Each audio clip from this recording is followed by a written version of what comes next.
sebetulnya saya tidak punya kepentingan langsung ya, karena ini terkait dengan politik di Pati. Tapi karena saya dan teman-teman pernah gitu ya,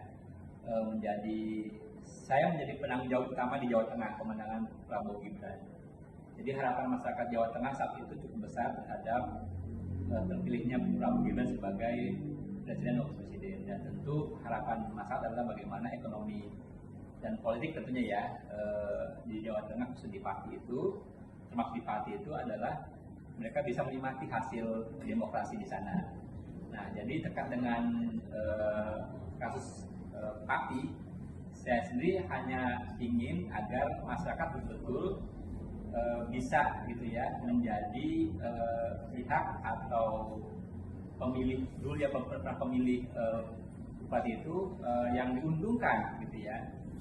Jadi kalau misalnya dari Bupati Pati sendiri secara langsung atau langsung tidak bisa memberikan kenyamanan dan baik secara ekonomi, maka saya kira perlu dipertimbangkan oleh teman-teman di partainya gitu, atau di partai politik sana.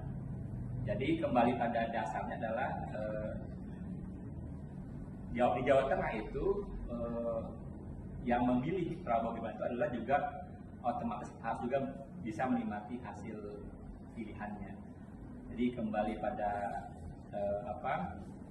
prinsip demokrasi sejatinya di kasus Pati ini juga perlu diseriusi gitu ya, proses-proses politik. Terus pesan-pesan moral sendiri Pak untuk warga masyarakat Pati, jenengan sebagai tim kemenangan, harapan untuk warga Pati adanya peristiwa ini ya, untuk warga Pati supaya kedepannya seperti apa? Oke. Saya kira dua hal ya yang buat pertama pimpinan di Pati, saya kira dia mendengar suara rakyat ya, karena suara rakyat yang bisa mewujudkan kesejahteraan di sana. Nah, yang kedua, masyarakat Pati sendiri saya kira juga tetap harus mengikuti prinsip demokrasi dan hukum. Jadi sejauh memang secara hukum katakanlah pihak-pihak yang dianggap bermasalah itu belum begitu jelas statusnya, saya kira perlu dikasih kesempatan. Tetapi memang kalau kemudian sudah jelas status dan posisinya, saya kira juga terhati oleh pimpinan. Jadi masyarakat juga tidak boleh melakukan tindakan yang kita anggap melanggar prinsip hukum dan demokrasi. Tetap ada aturan main yang harus diikuti, saya kira itu. Dan tapi gitu ya, ini terakhir saya kira